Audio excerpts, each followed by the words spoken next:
نحمدہ و نصلی علی رسولہ الکریم۔ ایک ساتھی کا سوال ہے کہ حرمت مصاہرت کیا ہوتی ہے، اس کی وضاحت درکار ہے۔ تو اس کے بارے میں مسئلہ تو یہ ہے کہ انسانوں کے درمیان تعلقات اور محرم رشتے دو طرح کے ہوتے ہیں، ایک نسب اور خون کے رشتے اور دوسرے سسرالی رشتے۔ اس سسرالی رشتے کو مصاہرت کہتے ہیں، جیسے سسر، ساس اور ان کے اصول، یعنی ان کا باپ کی طرف سے اور ماں کی طرف سے جو سلسلہ ہے، اور بیوی کی بیٹی، شوہر کا بیٹا وغیرہ وغیرہ۔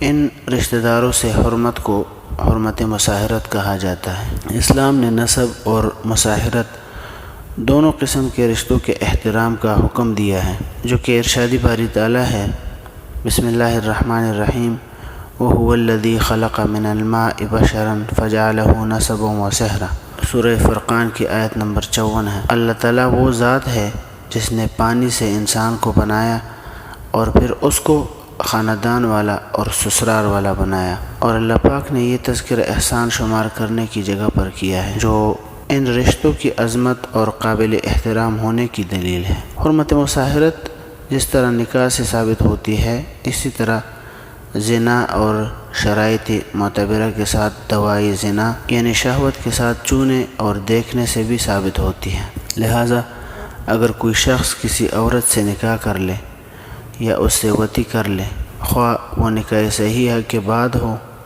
یا نکاح فاسدہ کے بعد، یا زنا کرے یا اس عورت کو شہوت کے ساتھ کسی حائل کے بغیر چھو لے، یا شہوت کے ساتھ اس کی شرمگاہ کے اندرونی حصے کی طرف دیکھ لے، تو حرمت مصاہرت ثابت ہو جاتی ہے، یعنی اس عورت کے اصول اور فروع مرد پر حرام ہو جائیں گے، اور اس مرد کے اصول اور فروع اس عورت پر حرام ہو جائیں گے۔ اس کو کہتے ہیں حرمت مصاہرت، چاہے وہ کسی بھی سبب سے ہو۔ وما علینا الا البلاغ۔